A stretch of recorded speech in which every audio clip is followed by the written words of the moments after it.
Walk with me. Hey everybody, welcome back to Delicately Wild. We have Amy in the house. I haven't seen her for a couple of years. Actually, it's been a long time, a really long time. Yeah, I think about must have been 2017. So yeah, 2021, 23, yeah, 6 years. Yeah. Wow. yes. And that's 6 Earth years, which is like 600 metaphysical years at this point in time. But yeah, we're just gonna have a chat with Amy.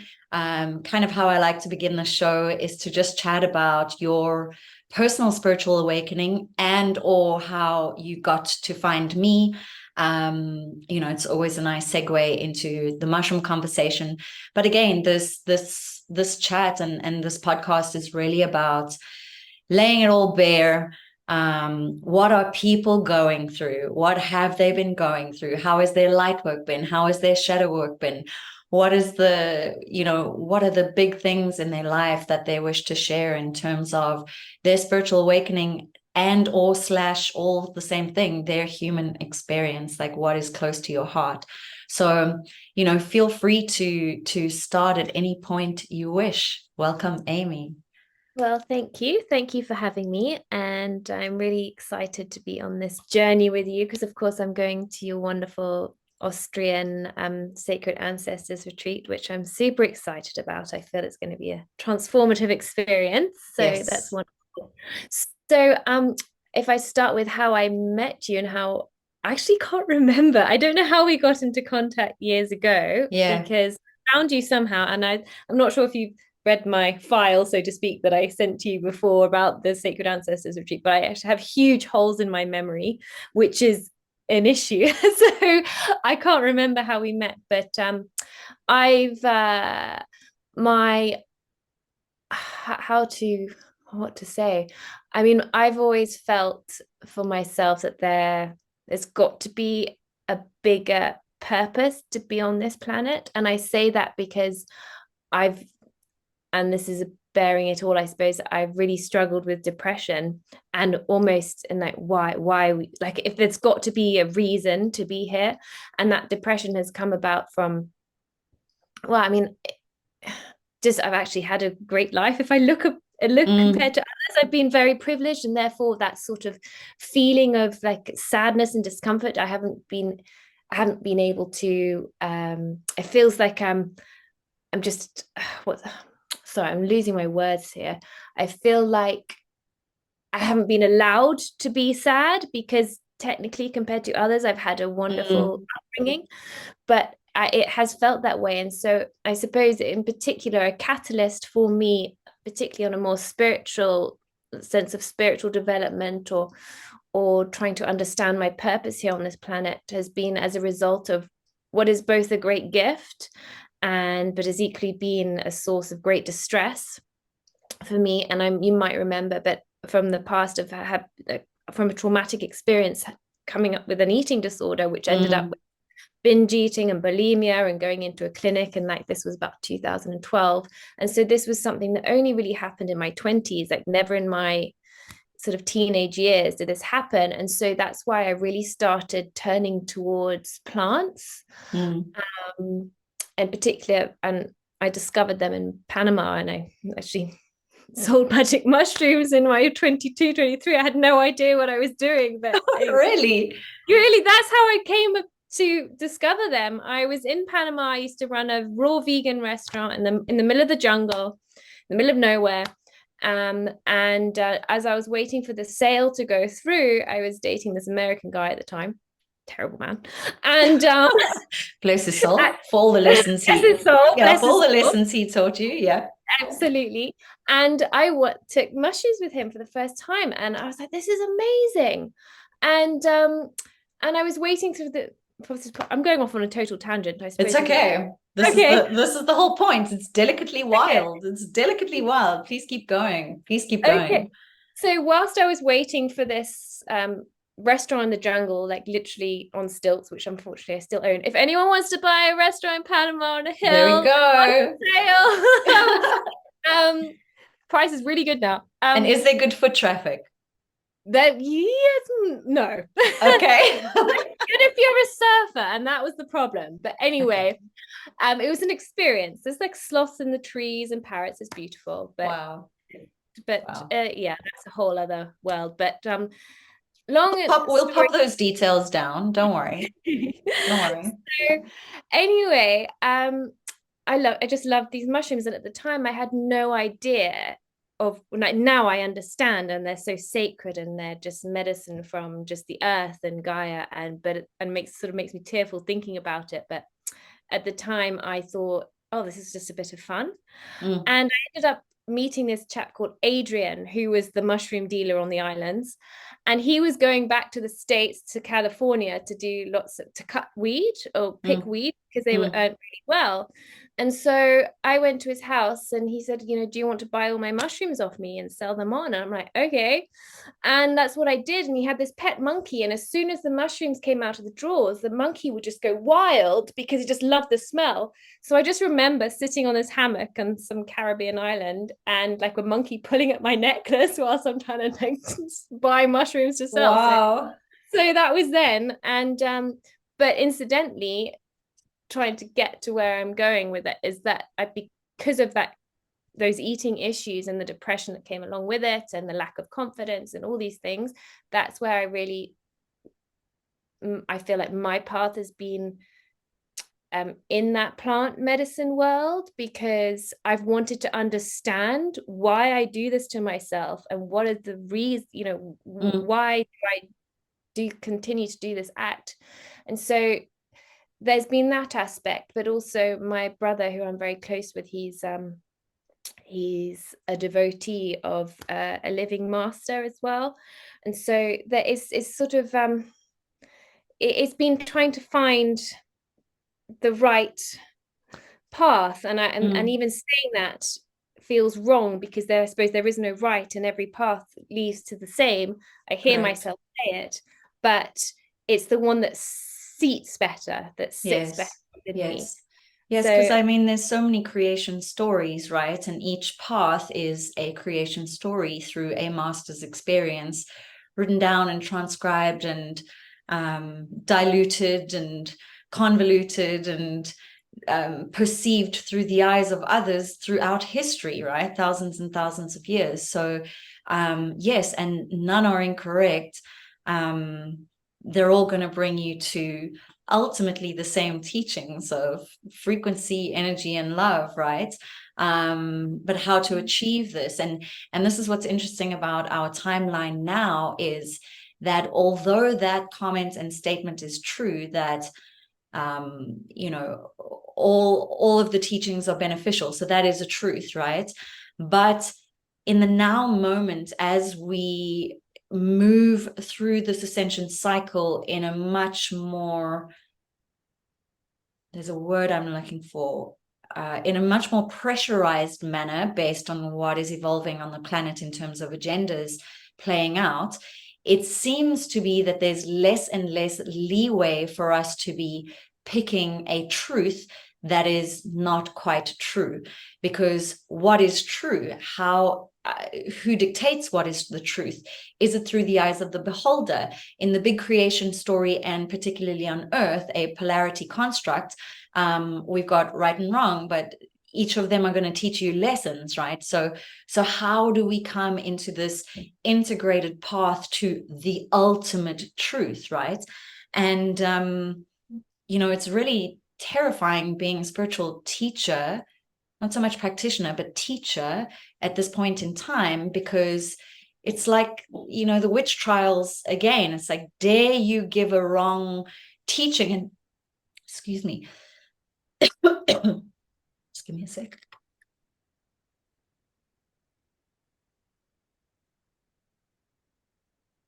Dare you give a wrong teaching, and someone else is in a completely different creation story at that point in time, and the belief systems are not in alignment, depending on how people are acting in the now time, which is pretty fiery, like we don't have time to mess up and da da da da and blah blah blah, and we're on this ascension path. Dare you be teaching the wrong truth? It's pretty fucking wild out there. And that's part of why this podcast is called Delicately Wild, because it's fucking chaos. It's crazy. It's terrifying.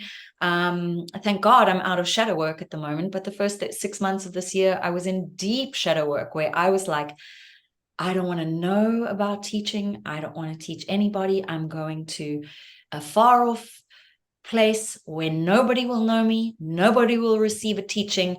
That's it. I will sit in meditation and fasting all day long. And that's my new spiritual path, you know?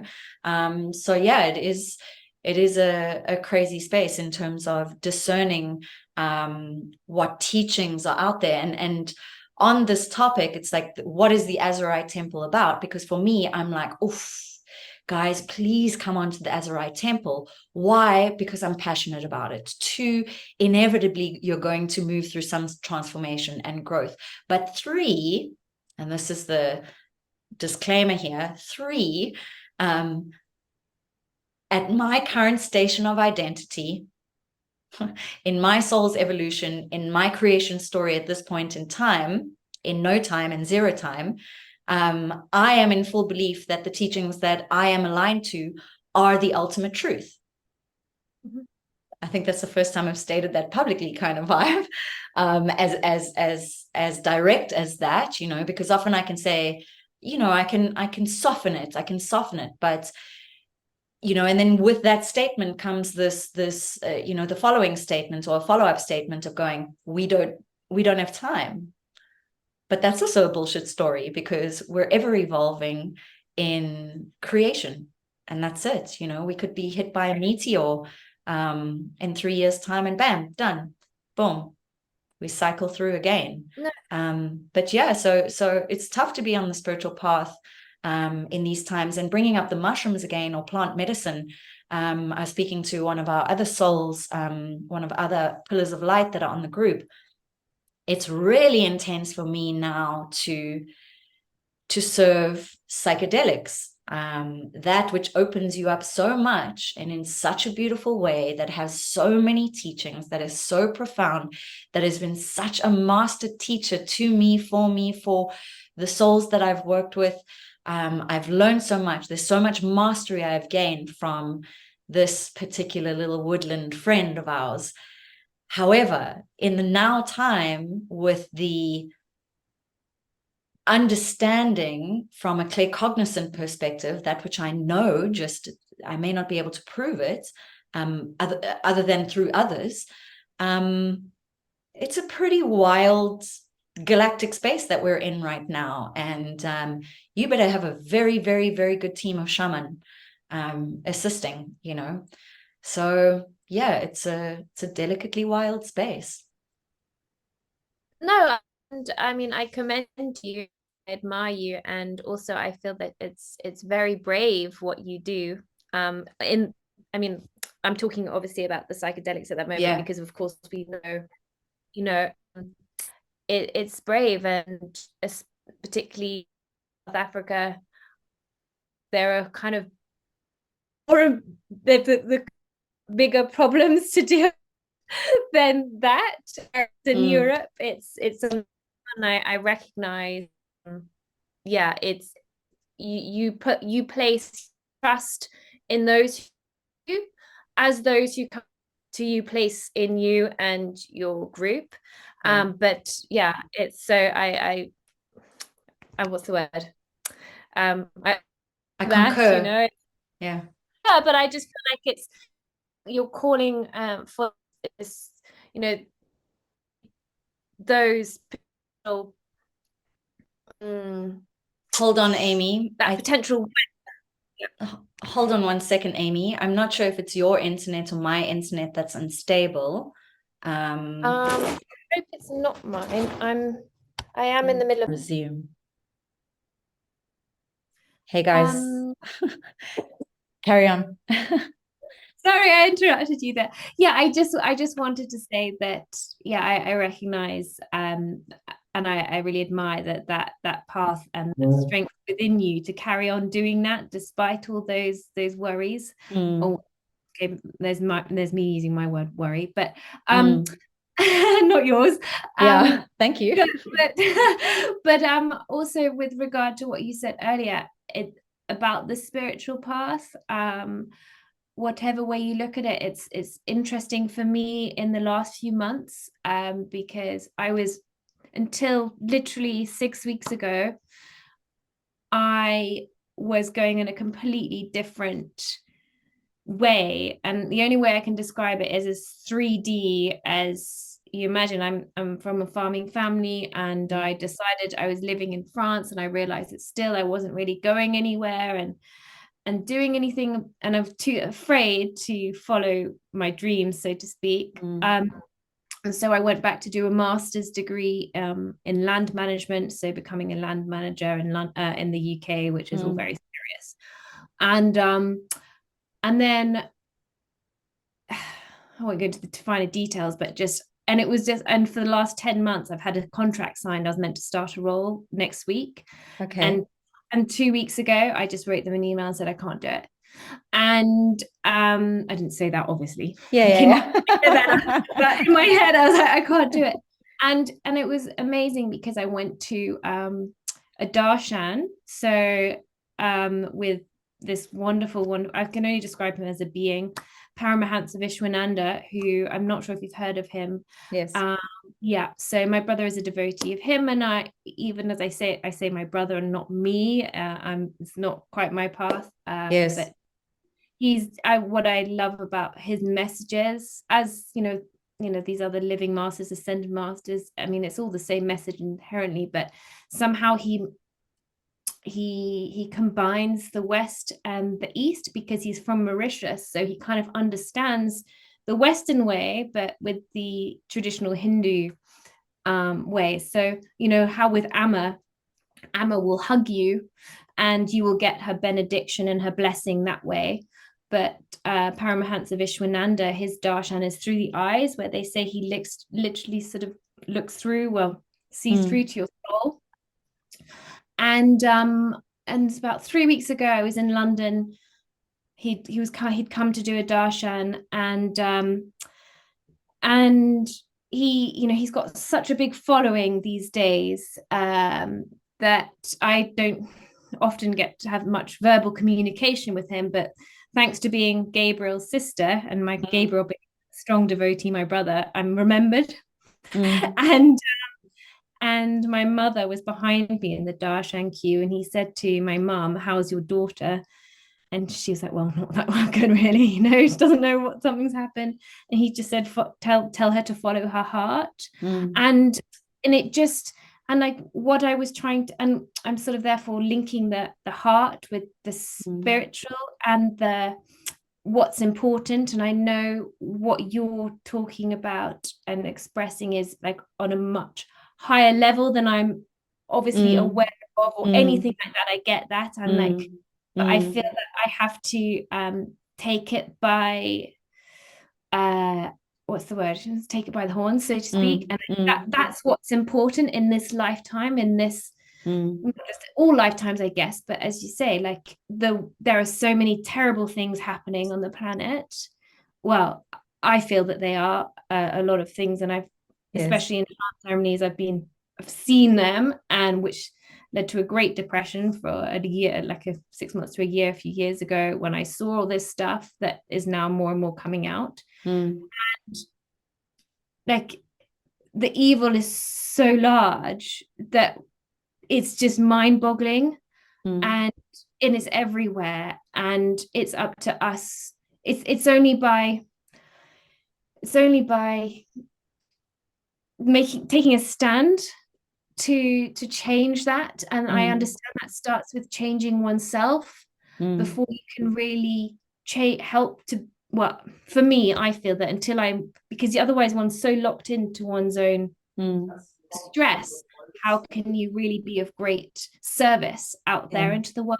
And I feel that's what I've got to do anyway, is to get to a point and understanding of the planets and the universe and the laws and the light, which I know is just all there interconnected, to get to the place to be able to fight that. Because I do feel that planet Earth, it was designed as a Garden of Eden, and it's been infiltrated, and it's it's as a way how to describe it, and then I will stop talking, I promise. So chill. Like planet Earth is like this goldfish bowl of just like beautiful crystalline water. That's what we were designed as. And then no one's going to want to listen to my wackiness. You never know. You never know. And then, yeah, I'll see them all the podcasts come out, and the one with Amy won't be there. or the, you know, there's crazies out there on the internet. You never know. They might love your shit, Amy. I love it. But like, so like if you imagine like 4 sort of dark black things dropping like from an ink dropper, you know, like an old school ink dropper, black ink, and as that each drop represents like self-hatred or something like rape or violence or whatever, and it's just dissipating into that bowl, which is Earth, and just infiltrating into us humans, the masses, and it's sort of getting it out. We need to get it away. So yes. Yeah. Well, that's the thing, you know, it's like you're speaking about, like, let's call it different lineages, or different lineages, different paths to the same teachings, or some of the same teachings, or at least the same concepts. But this is where I feel the Krystic teachings come in, where it's like, now we're working with metaphysics, motherfuckers. Like now we have the concepts we needed to embody after our first mushroom ceremony or our first ayahuasca ceremony, and we knocked our heads and we started again. Don't repeat the same patterns. Forgive thy neighbor. Come to balance within your masculine and feminine. Great. These are all, and do the shadow work. Awesome. So now we have 100,000 new spiritual shaman on social media channels, and we all understand all of these things. Great. Now what? Where is the evolution from there? And that's why I say, from my perspective, at my current station of identity, it is through these Krystic teachings, which we would call the MELCHIZEDEK cloister order teachings, which would be the original lineages of the Christ, you know, Christ consciousness. That's why these are called Krystic teachings.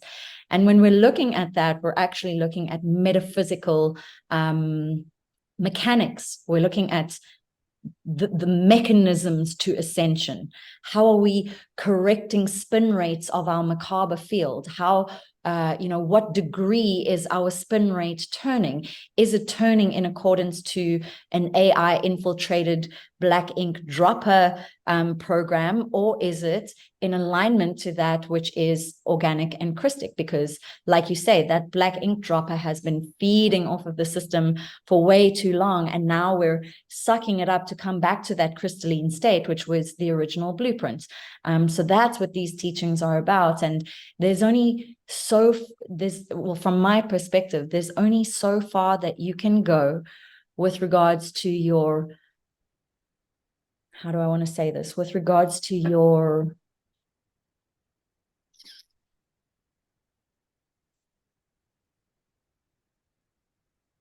there's only so far you can go until your spiritual ego reaches a block where your soul will be looking for more, but you realize, okay, cool. So I'm doing the shadow work. I'm doing this, I'm doing that, but you're still in a binary system. You're still in a binary system. You're still putting that video out there to get the results, to sell the course, to get the results, to carry on in the ink dripped fishbowl, right? Yeah. Ultimately, we're still playing the capitalism game. And you know, and it's so big, it's so big. So these teachings, or you know, the upgraded version of the wisdom that I'm holding at the moment as guardian is, how do we calibrate this information now and bring it into a Trinity wave where we are moving through source point? That's what the Holy Trinity is about. So, and it's fucking wild. It's actually quite easy. Simply put, on paper, it's quite easy, but we're fighting, for lack of a better word, an entire fucking system that has been around for hundreds and thousands and billions of years. Like, Earth has been infiltrated for a long time if you go into galactic history, you know. So this is, you know, and you were speaking about it, your brother's lineage versus what is interest, or where you seem to be aligning to, which would be my kind of work, or that which I am custodian of, or try to be to the best of my capability. But it's like, I almost had someone for the retreat that was going to be our musician. I've still got some backups, don't worry.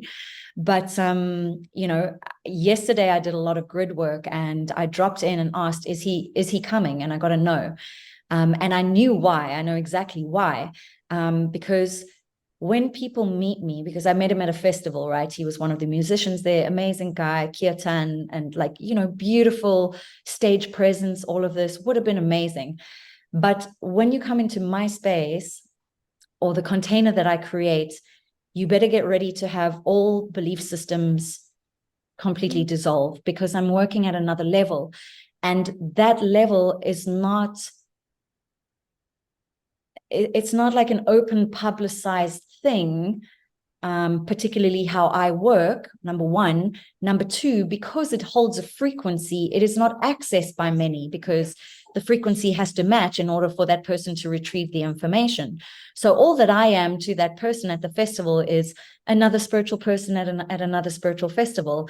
And I'm not there to market or pitch my level of experience. That it's not how I work, right? So he made the offer. I said, cool, you're interested in like initiation work? Great, come on in.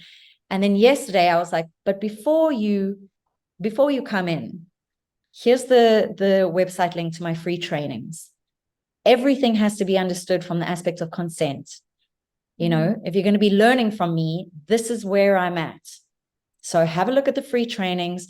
And that's where I got my answer yesterday. He won't be in. And today he replied, he's like, listen, there's language on there that I don't understand. I don't align to, I don't get it. Like, you know, and so, and I knew that, and it's okay. But there's this part of me that there's like, it's not, I'm not even sad. It's just the evolution of how things are. I've been in this space for 10 years. I've dedicated my life to it. I'm committed to it. I'm a fucking ancient soul. And that's just that. Like, I'm having all the memories back, and people are still playing games on their spiritual path. And again, that's okay.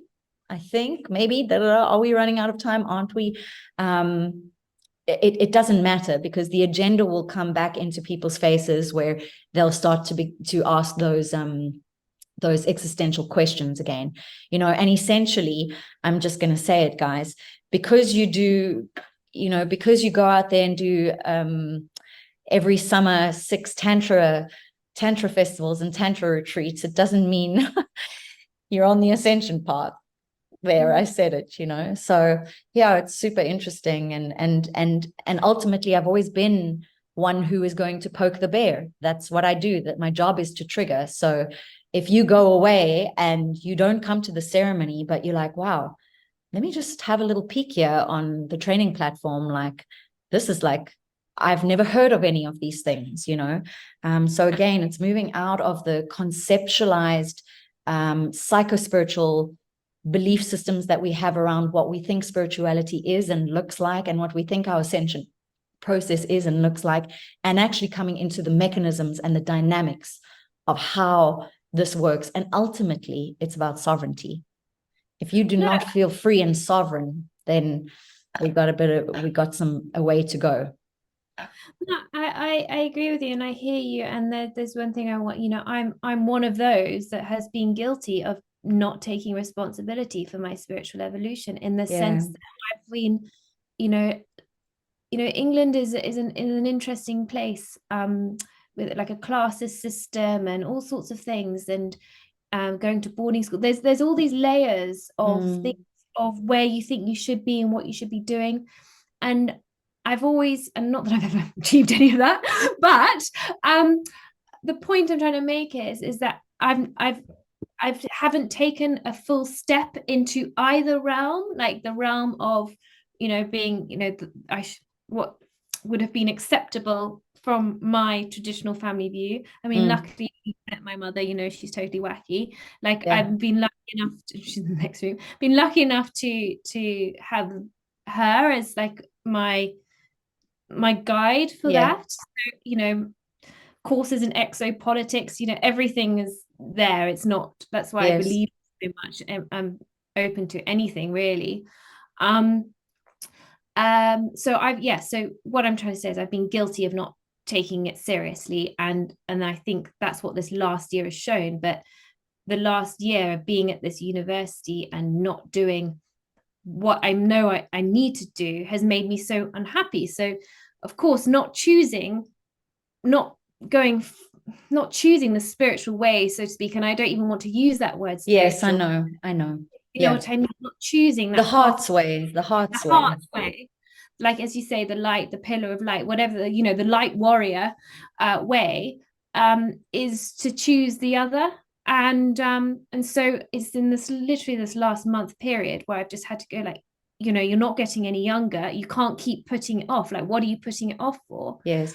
And so that's one thing. And the other thing, as you said, I can't remember precisely about that, the different paths, so to speak, is that, as like you said, the musician did not relate to the language that he saw and was like, well, that's not for me. But me, on the other hand, whilst I'm not understand that language, because I understand that, you know, I'm a newbie essentially.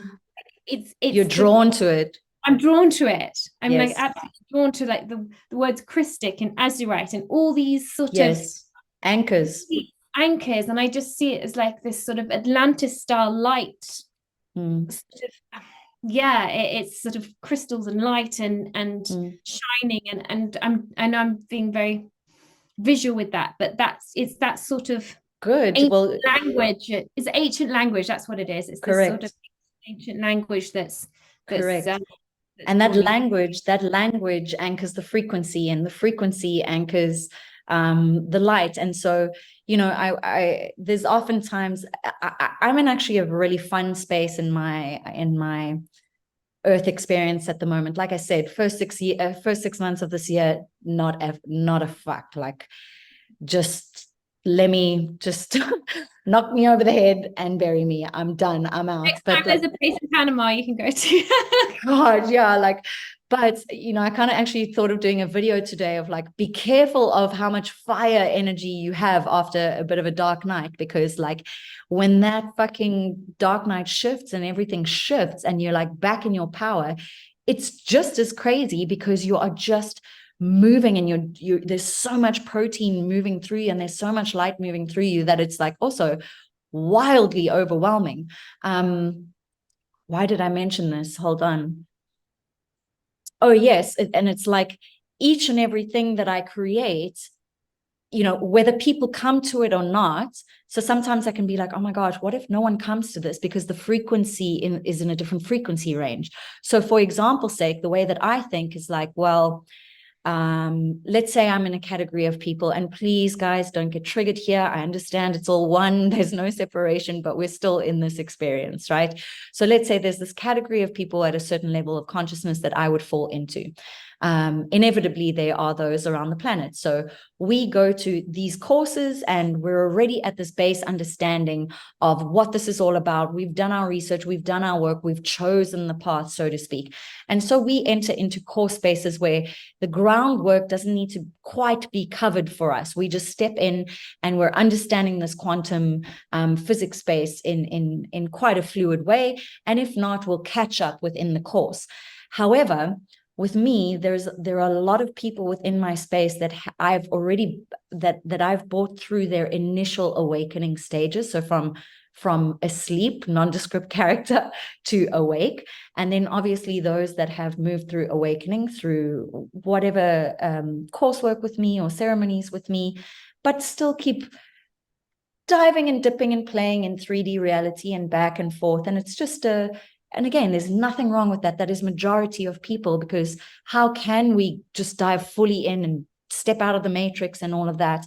You know, so I'm like, okay, cool. So I'm creating for these people, but their frequency is not quite matching the container's frequency. So how do I bring them here? And it's, and often I can be like, oh gosh, this is so difficult. But then I just make it fun and I play, and I'm like, well, even if no one comes, by me creating this is me anchoring in the frequency, is me doing the grid work.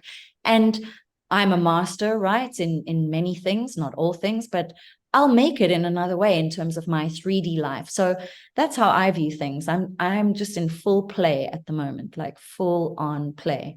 So I am grateful to those of you that have joined the temple, and I look very forward to teaching. Very, very forward to teaching. You look like you're having fun, so that's thank good. you. Thank you. Yes. Yeah, thank you. I keep saying to everyone, you better be careful, because I even thought of it. I was like, oh, this is a 7-month container. There's no way I'm not going to be going through shadow work through that time, because the evolution of my consciousness stream is going at hyper speed at the moment. And with that is always going to be initiation processes that just bring you back to death. Oh. No, but I mean, so just sort of a practical question. I'm not sure if this is what you're aiming at. The listeners are AZURITE Temple beings? They're everyone. Everywhere. Okay, so I won't ask you questions about AZURITE Temple. They're everyone. Yeah, they're everyone. So we're going on to, I don't know, I mean, probably just YouTube. Again, as a one-man show here, I'm doing the administration for the temple. I'm still marketing the temple, and I'm still trying to do marketing for Ancestors Speak. Yesterday, I was in about 11 hours of grid work, like global grid work, which I finished at 5 a.m. this morning. So yeah, I'm just doing what I can when I can in flow. That's it. And you don't have to answer, but can I ask sort of, the, as you like to say, like the personal, the being that you are right now is obviously different. No, you're the same, but you're different to what I experienced, the kind of work you're doing, to what I experienced like 6 or 7 years ago. Yes. So what for you, if you're happy to share, but you don't have to, has like, what did you do? Okay. Yeah. It's a great question. And it kind of links back to you saying, okay, Amy, we're at the certain age. We're either going to pick the hard work, or we're going to fucking go full on into this work. And in the timeline that we're at the moment, hard work is hard choice is the only choice. That was always the spiritual teachings, but we weren't in a pressure cooker like we are at the moment on the planet for us to say yes or no.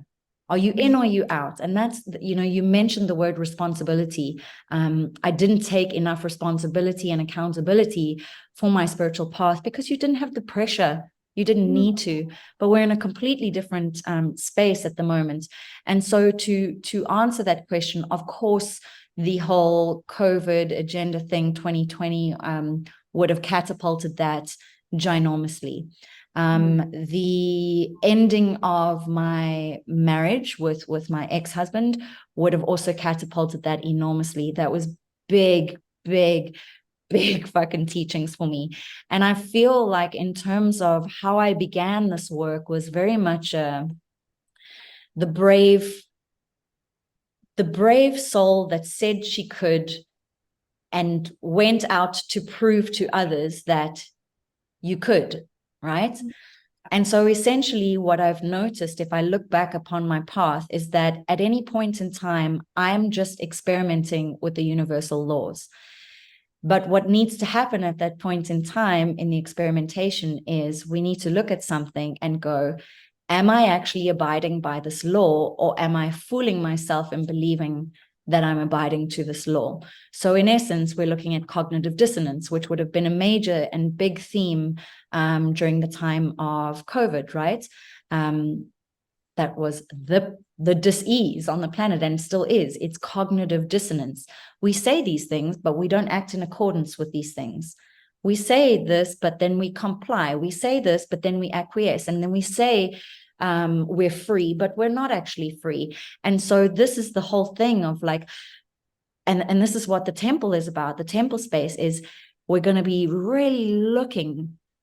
And it doesn't have to be the temple space. Any work that I do and the work that I've done on myself is really looking at that thing that we say and that thing that we do. And are they in alignment, or is there cognitive dissonance? And you just take one thing and you begin to work on it. One thing and you begin to work on it. And that is the refinement.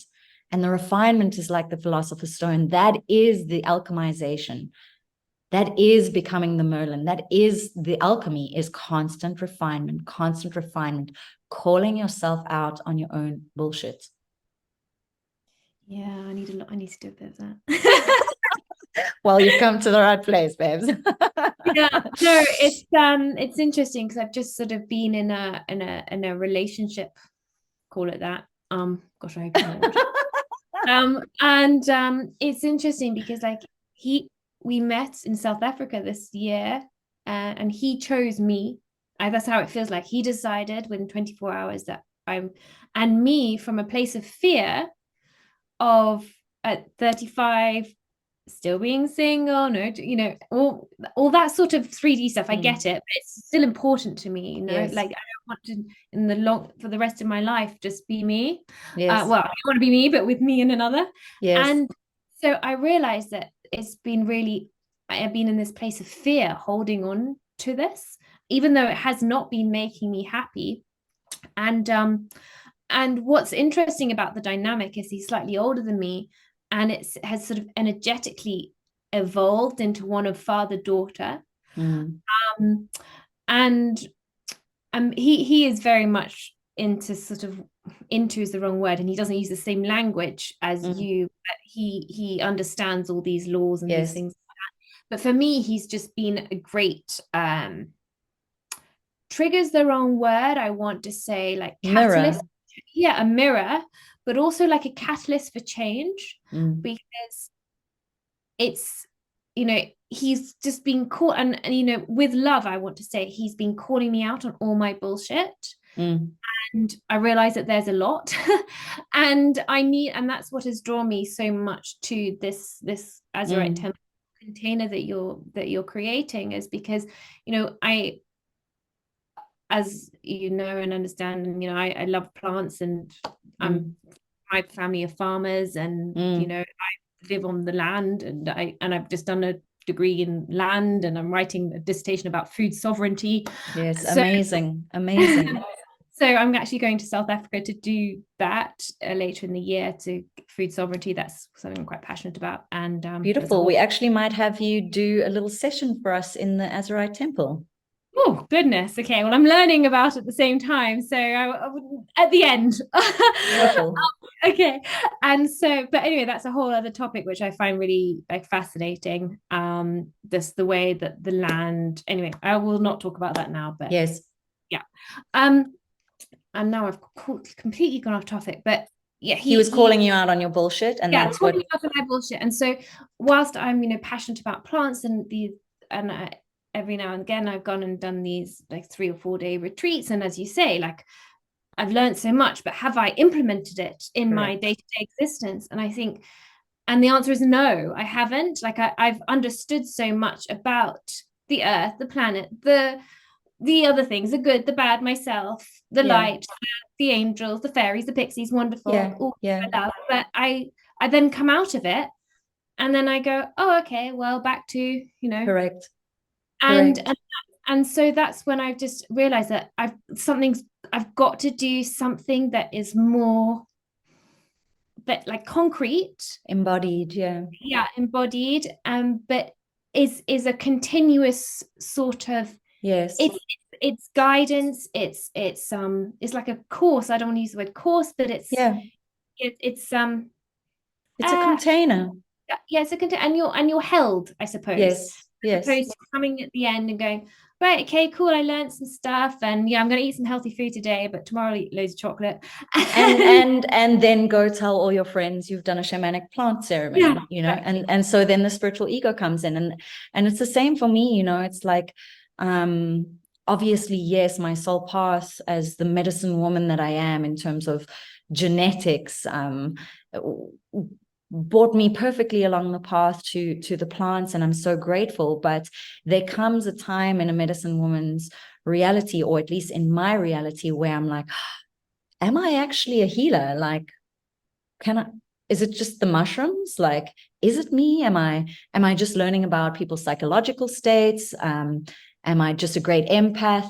Am I actually a healer? Or am I just learning these fancy things upon the mushrooms or, within the mushrooms and I'm unable to implement them? And that was very much a space that I got to where it's like, I need to become my own medicine. And that's why now I feel so privileged to still work with the medicine, but in far less regularly than I was back then, because I'm holding a very sacred container. And not that I didn't then, but the work has differed. It's changed. Like, we kind of got onto the space of like, how did I get to where I am? Was also slowing down, doing less ceremonies, quantity versus quality, or quality versus quantity, and becoming my own medicine, understanding those metaphysical concepts deeper. Because even in the beginning, when I started the medicine work, the Ascension protocols is what always interested me. Like, what are we doing here? How do we exit out of the thing? Not that I'm unhappy in this fishbowl. I have also had a pretty good mastery experience in my reality. It's getting a bit rough now, but it's quite interesting for me. So, but to offer something like this is really has allowed me to step into my boots as elder, where it's like, I can now hold this space and should have been for a while, but I'm also just me, and I'm in non-attachment of like, I'm also having my human experience, and I'm not just here to like push out courses like a sausage factory. And also I deeply question myself at every corner. Am I in alignment to my objective? What is my objective here? What is my objective? What is my blueprint? And what is your objective? What is your objective? To assist people through their shifts in their consciousness, and to be a truth bringer. So to be a teacher. And the truth bringer aspect, so back to the beginning of our conversation, is not an easy one, because when I go silent, and I'll go silent for like 6 or 3 to 4 months on social media at times. And those are the times when, I'm in shadow work. And the moment that's happening, my whole belief system structure that I was attached to is completely crumbling. And then I have to re-emerge and say, hey, it's me, your spiritual teacher here, which is still really passionate about teaching. That's never gonna drop away. And me wanting to assist people is never going to drop away, because I know I'm strong. And it's not about me needing to be strong, but if you can be a shoulder for someone to cry on at any point in time, and you have a big set of shoulders, then why the fuck not? That's kind of my thing. And of course, I will only present those shoulders when I'm strong enough to do so again, and when I've re-established the new set of belief systems based on the current. Because again, I think the easiest thing to say is, it is constantly changing. And timelines are shifting so quickly. So yeah. And then also non-attachments. It's like, I'm in the space now where I'm like, wow, we're here to experience, like, woo, what does it feel like to be on the edge of having no money often in your life? What does it feel like to venture out and do this and travel alone and marry someone who was fucking crazy and wild and that your parents never knew about, that was a spiritual wedding? And what does it feel like to say that you're not going to pay rent ever again, and now head to Europe where the exchange rate of your money is 21 times? My God. 24 to the rand, isn't it? 24 rand. Or maybe pounds to the pounds. Yeah, okay. I mean, euro, like, what does it feel like? And how do we still survive this? And I think that's my job on earth, is to kind of go, hey, I'm doing it, you can do it. And I'm doing it based on abiding to this set of belief systems and this consistency in the art that I have chosen. And that is to stay in alignment with my truth. Yeah. Stay in alignment with my truth, which ultimately would have me call myself out on my bullshit. So that answers your question. I think.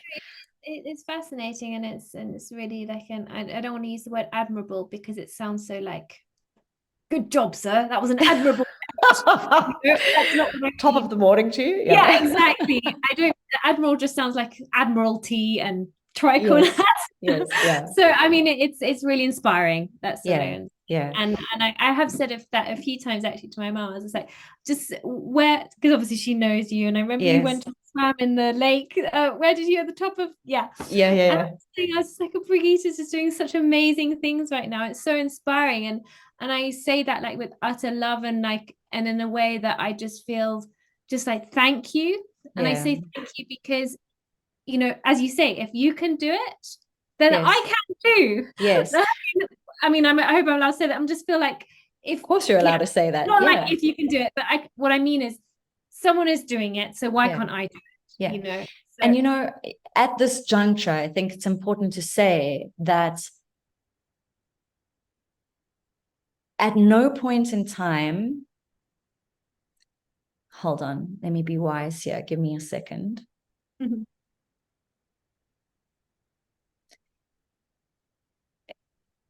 It would be wise for any viewer at this point in time to understand that my blueprint is mine alone. My blueprint has not been very favorable to me in terms of wealth generation. So you may look at my life and be like, oh, wow, she's doing it. And yes, I'm doing something. I'm inspiring. I'm doing it. I'm stepping out of the matrix, etc., etc. But it takes a set of balls, proverbial balls, to do that. And I'm only doing that based on experimenting and playing with my hologram, based on my belief systems, and testing out that which I'm receiving as teachings. I'm like, okay, well, if this teaching says this, then if I do that and I communicate in this way, then the law of attraction should give me this, and that's how I'm doing it. I'm literally textbooking the universal laws.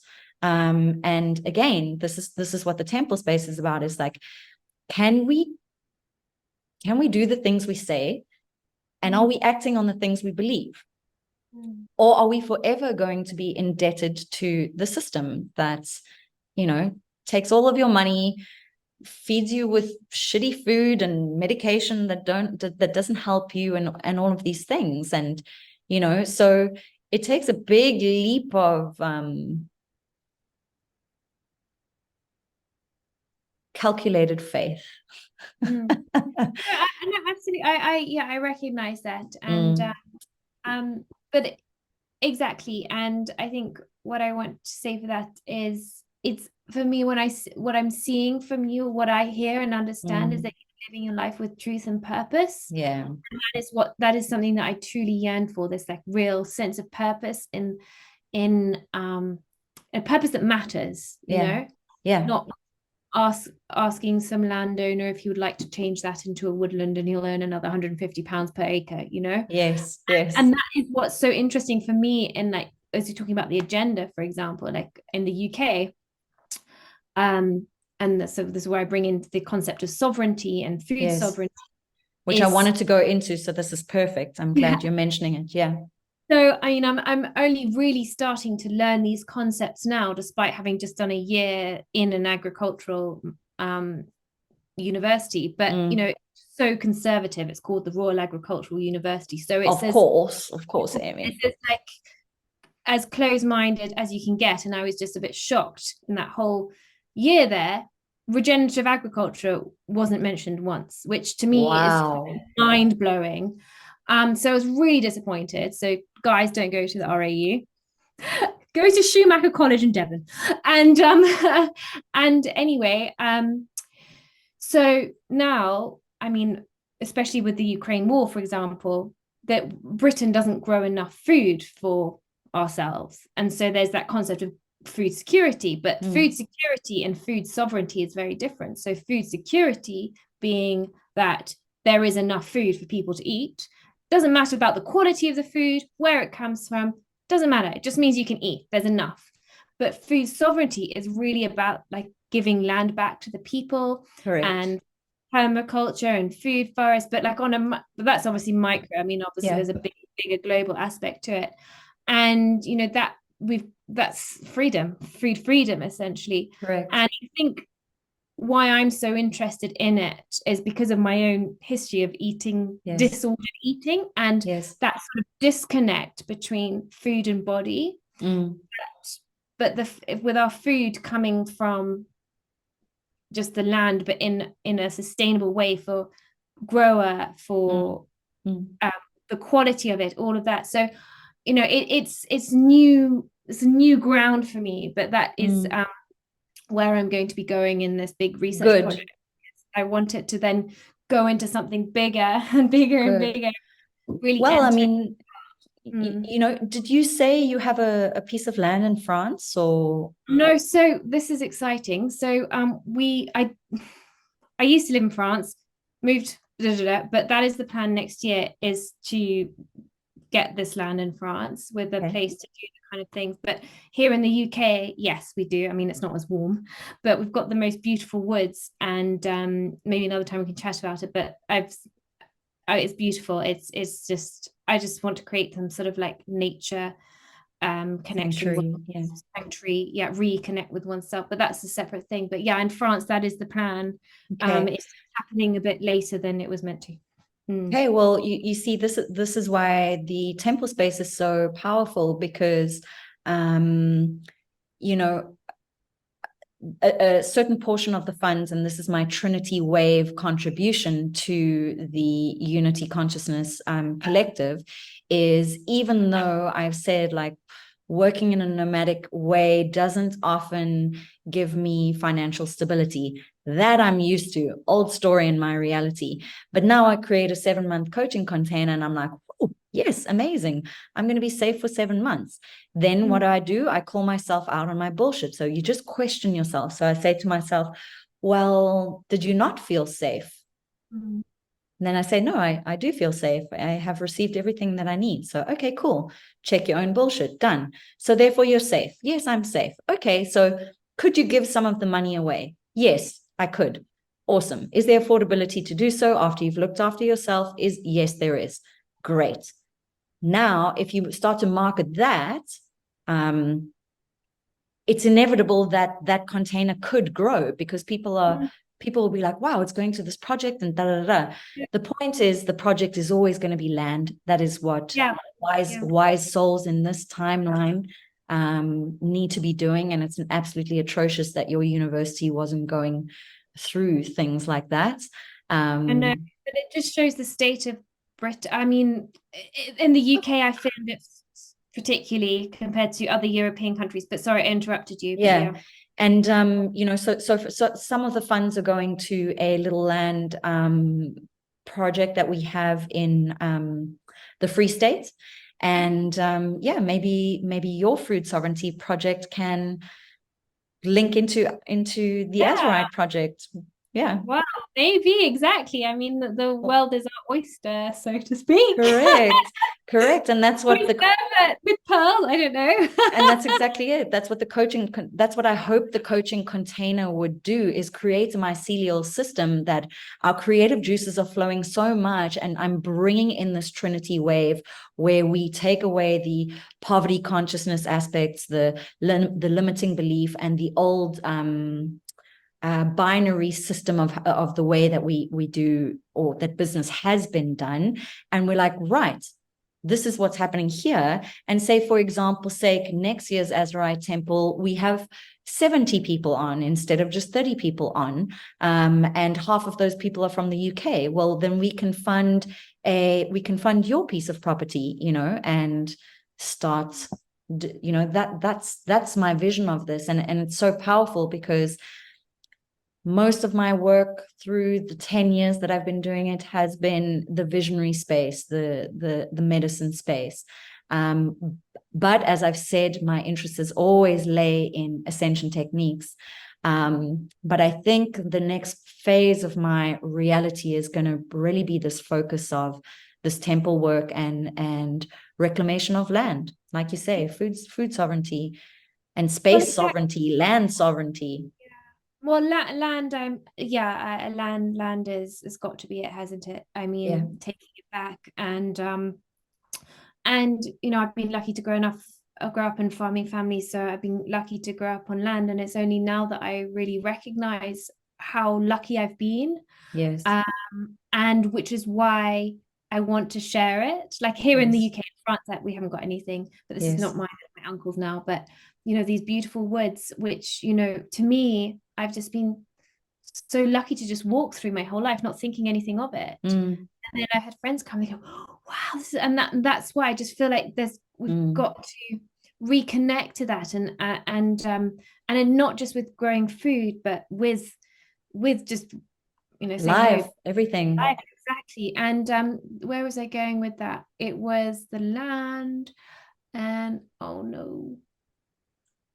Oh, I'm so annoyed with myself. I've completely forgotten what I was going to talk about. To do with land and getting. Oh yes, so there's this marvelous book. You might have heard of this lady, Penny Kelly. She does a lot of podcasts, and anyway, so in the 80s, she's from a farming family in the States. And I know there are plenty of books and things out there, but this one really stuck with me. And I think the book's called like the Brown Robes, or the Robed Men, or something like that. And these five little green men in brown robes visited her many times in the 80s, coming to her window. And at the time, and she thought she was going nuts and just refused to speak to them or anything like that. And eventually they said, after them coming back repeatedly, she said, okay, fine, I will listen. And she's written several books about what they said, and this was in the 80s, and it's just something that really stuck with me about how the system, the agenda, whatever, is going to drive more and more people into the cities. Yes. And by doing that, of course, there's just the less and less connection to food, and no ability to grow food, becoming even more dependent on the state for everything. And that's just really stuck with me. And especially, like the food import system, the food system is so broken, and let alone what we put in our bodies, but the way it's grown, and the supermarkets. And I suppose it's something that I'm really quite like about. Well, I'm grateful that you're passionate about it, and I hope it's a big part of our time together in the temple, because I'm supporting you all the way with this. I think it's fucking amazing, and to have powerful women leading the way with that is where it's at, quite frankly. Well, I think that's part of the reason I'm going back to South Africa in October. I'm doing a permaculture, like forest garden, food market, food. Well, there's two words: food, forest, forest garden, permaculture. But and learning how. I mean, because we're so. Are you going to be in Hogsback? No, it's in. It's just outside Babylonstoren. But I'm going. I'm going to the garden route in end of October, November. Okay. Beautiful. Which I've never been to actually. I've just had friends there. You're gonna love it. You're gonna love it. But so and the possibility, and there's this wonderful podcast as well called Accidental Gods, and it's all about these sort of really interesting people who come, as there are so many, I know, but about the forest gardens, and how really people with just tiny pieces of land can create so much. And it's about the new small farmsteads and micro farming is the way that we need to really encourage people. And I think what stops us is lack of knowledge. We don't know. Correct. We're never taught. We're never taught at school, and so that's what I'm really passionate about. And I know I've gone totally off Krystic. No, in fact, that is exactly what it is. What you have just spoken about is exactly what it is. It's the embodiment of organic architecture. Okay. That's why I say each blueprint is different. Mine is creation of these kind of course materials, but yours is still Krystic architecture to speak to food and speak about food in this organic way, and bringing this, re-educating people. So this reclamation again of that which we should know and have knowledge of, but we've completely been disconnected. So that is exactly what this course is about. And the dissonance would be that you would believe that is not, that it's only about spirituality and psycho-spiritual experiences. No, this land, the food, farmers, to me, are the most spiritual people on the planet, quite frankly. Well, yeah, I mean, absolutely. But the ones that are doing it for, yes, commercials, the whole thing. Yes. But exactly. And I think even those farmers that don't really consider themselves like on some sort of spiritual path, but by the same token, They're in they service. yeah, they're in service. And my uncle likes to call himself the custodian of the land. Yes. And Yes. he's realized, actually, because of his sort of anxiety, depression, I got him to do a ceremony with some wonderful people in Germany, and that's what he's Yes. realized, that is his role, to be a custodian of the land. Good. And because of that, he's really open to me bringing this sort of thing Beautiful. to the woods at home one day. So maybe you'd like to be a part of that. Yes, I would love to. So yeah, so it's really, I'm really grateful for that. Yeah.